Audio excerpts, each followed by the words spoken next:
partir de agora, ao vivo do Rio de Janeiro, está formada a rede de televisões públicas de todo o país.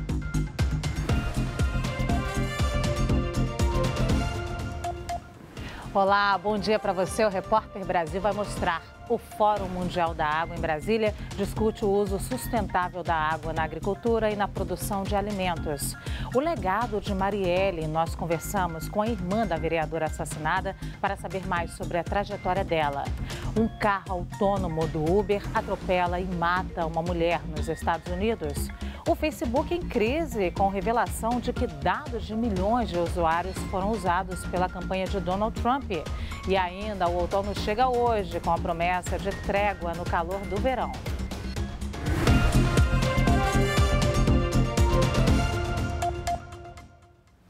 O Fórum Mundial da Água entra no segundo dia de debates em Brasília. A edição deste ano traz muitos assuntos importantes, entre eles a utilização da água na agricultura e na produção de alimentos. Nós vamos direto a Brasília conversar com a repórter Sônia Guerreiro, que ao vivo tem as informações para a gente. Bom dia, Sônia. Olá, bom dia para você, Luciana, bom dia a todos. Pois é, esse é um dos grandes temas de debate do dia de hoje. Por quê? A maior parte da água captada pelo Brasil vai para a agricultura. E ainda há pouco começou um painel sobre o tema com o ministro da Agricultura e também com representantes de organismos internacionais que debate a implantação de novas tecnologias para evitar o desperdício de água e também aumentar a produção agrícola do Brasil. E hoje à tarde a FAO, a Organização das Nações Unidas para a Agricultura e Alimentação, vai lançar um livro sobre o tema. Esse livro, na verdade, faz um levantamento de áreas em todo o Brasil que tem o potencial para a implantação da agricultura irrigada. E você vai entender na reportagem os benefícios disso.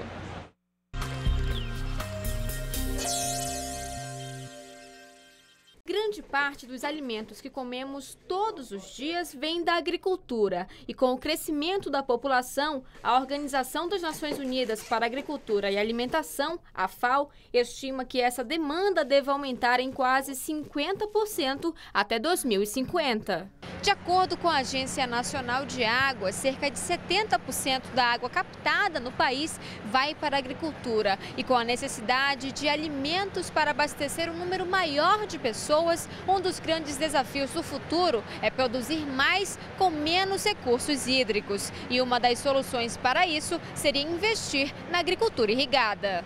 A agricultura não irrigada é aquela que depende totalmente da chuva e a irrigada é aquela que tem uma fonte de água, seja reservatório, rio ou lençol freático. Com a irrigada, como você pode produzir 2 vezes ou mais por ano, então você pode produzir no espaço menor a mesma quantidade de alimento que você produziria num espaço maior por uma atividade não irrigada. Para estimular a adoção da prática, a FAO vai lançar um livro hoje que apresenta áreas em todo o Brasil que têm potencial para o desenvolvimento da agricultura irrigada.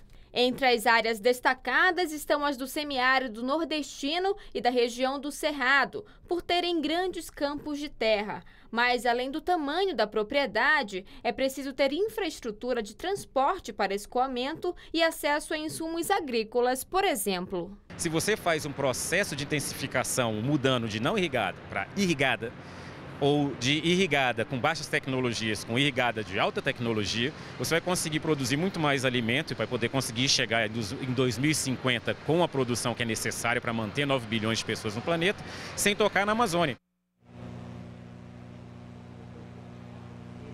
A gente continua aqui no Fórum Mundial da Água, a gente mostra aqui uns espaços do fórum que tem alguns estandes de outros países, também de organismos internacionais que mostram as suas contribuições sobre o futuro da água. Inclusive a gente vai mostrar aqui, ó, do nosso ladinho tem um estande do Japão. Daqui a pouquinho o príncipe do Japão vai vir visitar o estande, por isso aqui tem várias pessoas aqui perto. E outros grandes debates do dia de hoje, Luciana, um é sobre questões relacionadas a crises hídricas que têm afetado o país nos últimos anos, inclusive o DF DF, onde a gente está, o Distrito Federal, se recupera aí da sua maior crise hídrica da história. E, além disso, um outro tema importante hoje, não sei se você sabe, Luciana, mas esse é o primeiro ano, é a primeira edição do fórum que representantes do Judiciário vão participar, vão contribuir para essas discussões. Então, hoje à tarde vai ter uma conferência de juízes e promotores sobre o tema para falar de soluções jurídicas para questões envolvendo conflitos sobre a água. E também hoje à tarde a Procuradora-Geral da República, Raquel Dodge, ela vai lançar um Instituto Global do Ministério Público para o Meio Ambiente.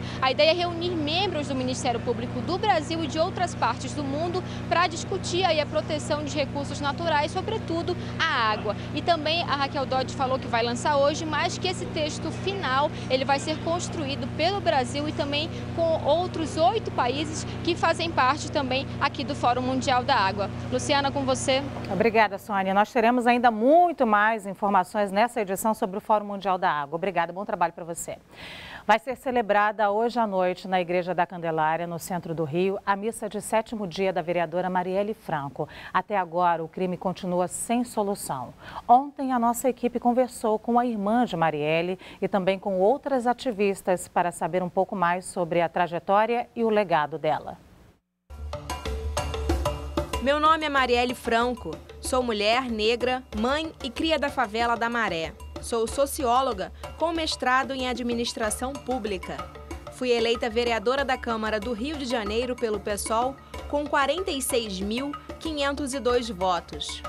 Mais do que essa definição, amplamente divulgada após o assassinato de Marielle, a vereadora em primeiro mandato tinha um histórico de ativismo e militância pelos direitos das mulheres, negros e favelados. O senso de responsabilidade social já era percebido desde cedo pela família. Ela sempre foi muito crítica, então ela já tinha uma visão muito além. Quando ela entra para o SEASM para estudar, que é um pré-vestibular comunitário dentro da Maré, onde ela deu aula também depois, inclusive eu estudei também, ali eu acho que fica uma coisa maior, né? Não tem material, não chegou material para dar aula. Com quem que a gente fala? Onde é que a gente tem que recorrer para isso? Não tem vaga para tal série, então tem que falar com quem? Não tem professor de história, vamos correr atrás de um. A irmã lembra que Marielle não esperava uma votação tão expressiva. No dia da eleição, ela veio para cá, comeu e dormiu. Aí eu falei, gente, eu tô exausta, não acredito que acabou, agora vamos esperar e tal. Ela, Anny, lá para umas 6, 7 horas você me acorda. Eu tô vendo o telefone dela tocar muito, tocar muito, tocar muito. Aí eu comecei a catucar ela. Falei, Marielle, tô tocando muito o telefone. Porque até então a gente achava que 5 mil talvez entre, talvez alguém puxe ela. Não, e aí quando começa a tocar, o pessoal todo do partido gritando, Marielle, tá com 13, 15, 20. Aí ela teve que sair correndo para lá, para onde era o comitê. Em pouco mais de um ano de mandato, a vereadora apresentou projetos de lei e participou de encontros e debates em favor das bandeiras que defendia, como os direitos das mulheres, políticas públicas de fortalecimento da economia solidária e contra abusos de autoridade. Marielle é uma afronta ao que são os poderes formais, institucionais de poder, assim. Mulher da favela, que tinha como prioridade dar sua voz, ser instrumento de voz da favela, das mulheres negras. Esta defensora de direitos humanos afirma que a luta de Marielle não acaba com a morte dela. A gente queria, ela queria, um Brasil melhor. Eu acho que aqueles que se identificam com um Brasil melhor certamente se identificam com Marielle. Marielle vive em nós e vive em cada mulher negra que vai se levantar Brasil afora, está se levantando no mundo inteiro. Sobre o financiamento da intervenção federal aqui no estado, o interventor general Braga Neto afirmou que seriam necessários 3 bilhões e 100 milhões de reais para a segurança no Rio. Mas o governo definiu que, por enquanto, o investimento possível será de 1 bilhão de reais.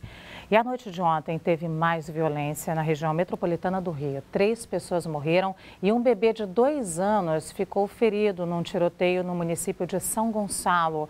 A polícia está investigando mais esse caso. Daqui a pouco você vai ver que o STF discute hoje a prisão de condenados em segunda instância e um carro autônomo sem motorista atropela e mata uma mulher nos Estados Unidos. A gente volta já já.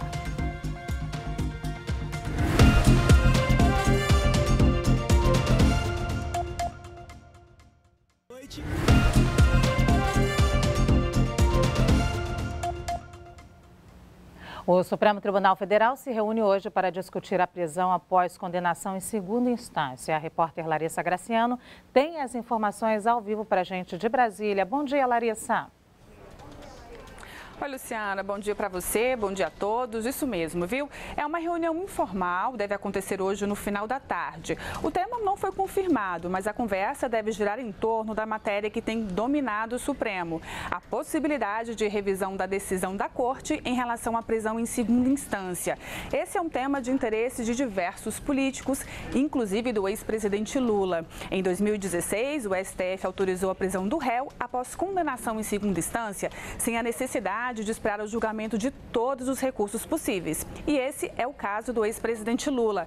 Ele foi condenado em segunda instância por corrupção e lavagem de dinheiro, no caso do triplex do Guarujá. E a defesa... Bom, vocês viram que nós tivemos um problema, né, agora com o link da Larissa, mas a gente vai tentar retomar essas informações daqui a pouquinho. Os Estados Unidos registraram ontem à noite o primeiro atropelamento com morte envolvendo um carro autônomo que trafega sem motorista. O acidente aconteceu na cidade de Tempe, no Arizona. O policial conta que uma mulher levando uma bicicleta atravessava a rua fora da faixa de pedestres quando foi atingida pelo Uber autônomo. O carro tinha um motorista de apoio que teoricamente poderia agir em caso de emergência, mas operava no modo automático. Depois do acidente, a Uber disse que interrompeu todos os testes usando veículos autônomos nos Estados Unidos e no Canadá e garantiu que está colaborando com a polícia. Desde o governo de Barack Obama, os Estados Unidos incentivam o desenvolvimento dos veículos sem motoristas. Além da Uber, Google, Ford e Toyota também já deram início aos testes. Defensores da nova tecnologia dizem que o carro autônomo não se distrai como humanos, mas a principal crítica é que a direção automática trabalha com um sistema de regras fixas e que tem problemas para lidar com imprevistos, como, por exemplo, quando um pedestre decide atravessar fora da faixa.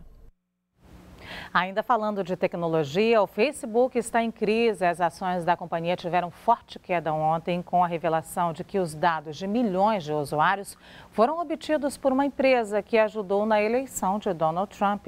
Quem conta é o nosso comentarista Moisés Rabinovici. Bom dia, Rabino. Bom dia, Luciana.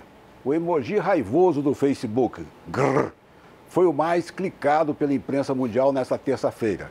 Muitos usuários estão apoiando o hashtag #DeleteFacebook e se apagando para punir o uso indevido de dados de 50 milhões de pessoas pela empresa Cambridge Analytica, que trabalhou para a eleição de Donald Trump.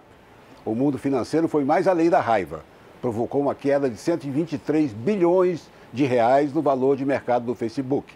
Europa e Estados Unidos querem que o criador do Face, Mark Zuckerberg, explique o acesso ilegal a dados pessoais pela Cambridge Analytica. Um de seus executivos, arrependido ao ver como ficou o mundo com Trump, segundo ele próprio declarou, foi quem revelou o que agora já é um escândalo mundial. O site TechCrunch recomenda a quem não quer sair do Facebook que ao menos apague todas as publicações antigas, que são uma mina de dados para espiões. Luciana. Obrigada, Rabino. Levantamentos feitos pelo Procon e pelo Disque Economia de Curitiba mostram que os preços dos chocolates de Páscoa podem variar mais de 50% de um estabelecimento para outro. Por isso, a dica de sempre continua a valer todo ano: pesquisar muito. Leia vai presentear os filhos e os netos nesta Páscoa e já começou a pesquisar os preços dos chocolates. A família é grande e todos precisam ganhar pelo menos um ovo. Eu sempre pesquiso, né? Porque eu tenho 5 netos, então quero dar a todos o valor iguais, né? Não que o mais velho ganha mais ou o mais novo ganha menos. As lojas e os supermercados oferecem algumas promoções, por isso é bom ficar de olho e comparar. Maria ficou assustada com a diferença de preço entre um lugar e outro. Dá diferenças assim absurdas, absurdas. A gente tem que pesquisar, a gente tem que procurar, porque senão você pega o teu dinheiro e joga no lixo. Para ajudar o consumidor, o PROCON, vinculado à Secretaria de Estado da Justiça, Trabalho e Direitos Humanos, divulgou uma pesquisa que compara os preços em diversos estabelecimentos. Quem pesquisa economiza, não só no preço, mas as condições de pagamento também. Nós pesquisamos, a nossa pesquisa mostrou diferenças de preço que ultrapassam 50%.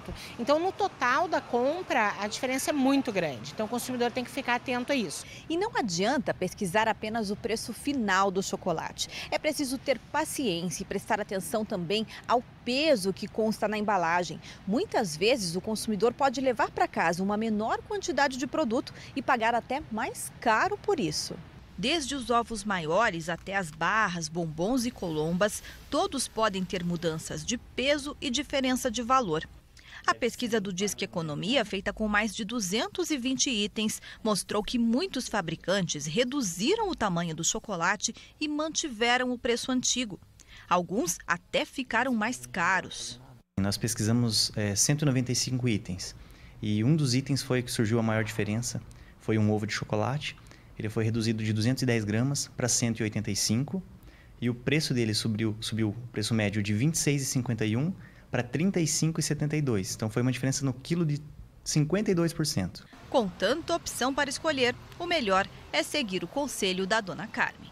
Procura 2, 3, às vezes até mais. Porque não dá para comprar na primeira, não. Não dá para se iludir. Tem que olhar bem. Tem que olhar bem, pesquisar e ficar meio na dúvida ainda. Depois do intervalo, vamos trazer mais informações sobre o Fórum Mundial da Água e vamos falar do problema das enchentes tão comuns com as chuvas de verão. A gente volta já.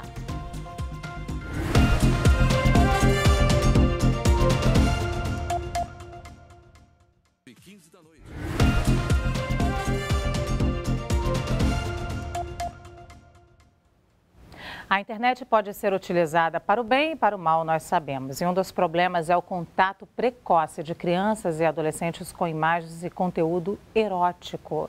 E os pais precisam ficar atentos sobre como seus filhos usam a rede mundial. Maria é mãe do Fernando, de 12 anos, e sabe que estabelecer limites é importante na educação do filho. Numa sociedade cada vez mais conectada, os perigos podem estar onde menos se espera. Tem muita coisa perversa na rede, né? Pessoas que se disfarçam de criança para fazer contato com crianças, pessoas que usam a imagem de crianças para expor conteúdos sexuais. Então, eu tenho muito receio, tem muita coisa que a gente nem conhece do que tem na rede. E não só o uso da imagem para fins sexuais ou oferecer droga para criança em redes sociais e outras questões. Então, é muito estímulo, como eu falei, é muita coisa acontecendo que às vezes a gente nem consegue acompanhar. Uma das preocupações dos pais é o chamado sexting, a troca de fotos e vídeos envolvendo nudez e práticas sexuais pela internet. De acordo com a revista científica da Associação Americana de Medicina Pediátrica, 1 em cada 4 adolescentes menores de idade já recebeu mensagem com imagens ou vídeos de sexo explícito e 1 em cada 7 já enviou. Para esta psicóloga, os pais precisam estar atentos para saber diferenciar o que é prejudicial daquilo que faz parte do desenvolvimento sexual dos filhos. Essa geração que está nascendo dos anos 90 para cá são nativos digitais. Desde pequeno estão aprendendo como lidar com as tecnologias desde pequeno. Os adultos de hoje em dia, que têm filhos, eles não foram preparados para isso. Então, muitas vezes, por falta de despreparo ou desconhecimento, eles mesmos não sabem como educar essas crianças nesse meio e o que é perigoso e o que não é. Nós vamos agora fazer o contato de novo com a nossa repórter Larissa Graciano, na redação de Brasília, para ela concluir aquela informação que a gente deu ainda há pouco sobre a condenação em segunda instância e a decisão do Judiciário. Larissa. Isso, Luciana. Então, voltando a falar sobre isso, essa é a aposta, então, da defesa do petista, do ex-presidente Lula, para evitar, assim, uma possível prisão do ex-presidente Lula. Mas para que o plenário se debruce novamente nessa matéria, é necessário que ela seja pautada pela presidente Carmen Lúcia, que não pretende colocar o tema em pauta. Apesar da negativa da presidente, alguns ministros mostram interesse em debater o assunto. Um deles é o ministro Gilmar Mendes. Para ele, a matéria deve ser prioridade na na corte. Apesar disso, ontem Gilmar Mendes negou um habeas corpus coletivo que pedia a liberação de todos os presos já condenados em segunda instância e os que estivessem na eminência de serem presos por omissão da ministra Carmen Lúcia de pautar a matéria. Mendes afirmou que o habeas corpus é genérico e impossível de ser acolhido. Luciana. Ô Larissa, eu vou aproveitar que a nossa conexão voltou ao normal e quero te perguntar também sobre o Fórum Mundial da Água e essa movimentação toda aí em Brasília, né? Tá bom, Luciana, olha, o debate do Fórum Mundial da Água começou intenso, viu? Gestão da água e seu uso sustentável foram um dos destaques do dia. Especialistas levaram para a mesa de debate ainda os desastres naturais e também os fenômenos migratórios. Em um dos painéis, durante a conferência de ministros, o ministro do Meio Ambiente, Sarney Filho, anunciou que o presidente Michel Temer assinou um decreto que amplia as áreas de preservação da marinha no país, passando de 1,5% para 25%. O ministro afirmou ainda que o desmatamento na Amazônia continua diminuindo. O clima também foi destaque nesse primeiro dia e é um tema que realmente não pode ficar de fora, já que em todo o mundo é perceptível a mudança climática. Pelo menos 10 mil especialistas de todo o mundo estão aqui em Brasília, trocando informações, experiências e pensando em soluções para a água. Volto com você. Obrigada, Larissa. Bom dia para você. No Rio de Janeiro, fortes chuvas e enchentes são uma combinação comum durante o verão. E a impermeabilização dos solos é uma das principais causas desse problema. É o que a repórter Thaís Araújo explica na segunda reportagem da série Águas Urbanas. Elas são tão frequentes em uma cidade espremida entre o mar e a montanha que até viraram música. As águas de março e de outras épocas do ano, em geral, provocam o caos. Ruas alagadas, comércio e casas inundados, trânsito parado e prejuízos incalculáveis com a interrupção da rotina urbana e até mortes. Para tentar minimizar o problema histórico na capital fluminense, a prefeitura construiu reservatórios subterrâneos, os piscinões, durante a preparação para a Copa do Mundo de 2014 e a Olimpíada de 2016. As estruturas, que custaram 460 milhões de reais aos cofres públicos, são para escoar a água das chuvas e evitar enchentes, ao menos na região da Tijuca e do Maracanã, na Zona Norte, que sofre com alagamentos recorrentes. Mas eles continuam acontecendo. O conceito do piscinão é um conceito que ataca a consequência do problema da enchente, que é o transbordamento de rio. E o piscinão, em vez de resolver o problema de enchente, ele alivia na Praça da Bandeira, mas está agravando enchente aqui no entorno. Impacto ambiental muito maior e impacto humano teria se a gente se mantivesse na situação de ver carro boiando na Tijuca. Isso que é inadmissível. Segundo especialistas, a impermeabilização generalizada do solo, com a cobertura por asfalto ou cimento comum nas grandes cidades, tem uma importante parcela de culpa nesse cenário de enchentes. A água das chuvas fica impedida de seguir o curso normal de infiltração e abastecimento do lençol freático. Estudos apontam que apenas 20% do volume das chuvas são absorvidos pelo solo em metrópoles, enquanto em áreas de floresta o índice sobe para 80%. É construir pequenas e médias barragens de cheia lá no morro, para na hora da chuva que desce em 5 minutos ela está aqui embaixo, você segurando volumes, porque na realidade é isso que a natureza faz. Se a bacia tivesse toda com floresta, a floresta segura 80% da água de chuva e infiltra. Você não vai poder tirar as casas da bacia. Então você tem que fazer obras que imitem o que a natureza faz. Mas a chuva também pode ser usada para economizar dinheiro e promover o consumo consciente. Há 6 anos, este condomínio na Zona Norte do Rio utiliza um sistema de captação com capacidade para armazenar até 6 mil litros de água. Ela é usada na limpeza de áreas comuns e para regar plantas, por exemplo. O investimento de R$ 4 mil foi pequeno e ainda gerou economia para os moradores. A economia anual foi de R$ 44 mil por ano. Consequentemente, reduziu a conta de energia elétrica, uma vez que a bomba é utilizada menos vezes e a economia então já chega a R$27 mil na conta de energia elétrica. Até mesmo em época sem chuva, a gente consegue ter água nas estações, uma vez que interligamos a rede hidráulica no esgoto das piscinas. Então, toda vez que é feita uma aspiração da piscina ou lavagem de filtro, essa água toda vai para a estação de captação.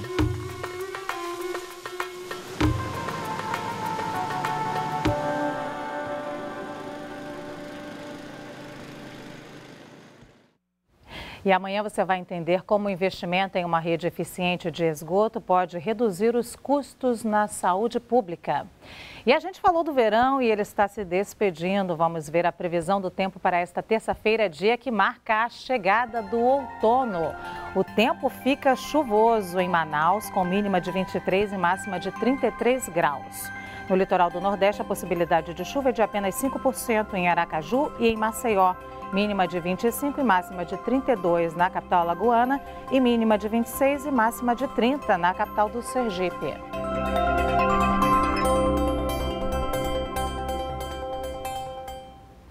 E a gente tem imagens da bela paisagem do Rio de Janeiro para mostrar como está esse primeiro dia de outono. Vamos ver. Dia claro com tempo firme e é assim que deve ser durante a maior parte do outono. A previsão é de menos chuva no sudeste, no sul, no centro-oeste e no nordeste do Brasil. Apenas na região norte pode chover acima da média. De forma geral, as massas de ar frio que vêm do sul também trazem uma queda gradual da temperatura. Boa notícia para quem teve que enfrentar um verão daqueles, como nós aqui no Rio de Janeiro. O Repórter Brasil termina aqui e volta às 8 da noite. Você acompanhou esta edição com a tradução em Libras da nossa intérprete Cláudia Jacó. Pode chamar a criançada, porque vem aí a TV Brasil Animada, a sua faixa infantil com o melhor da produção nacional. Um ótimo dia para você!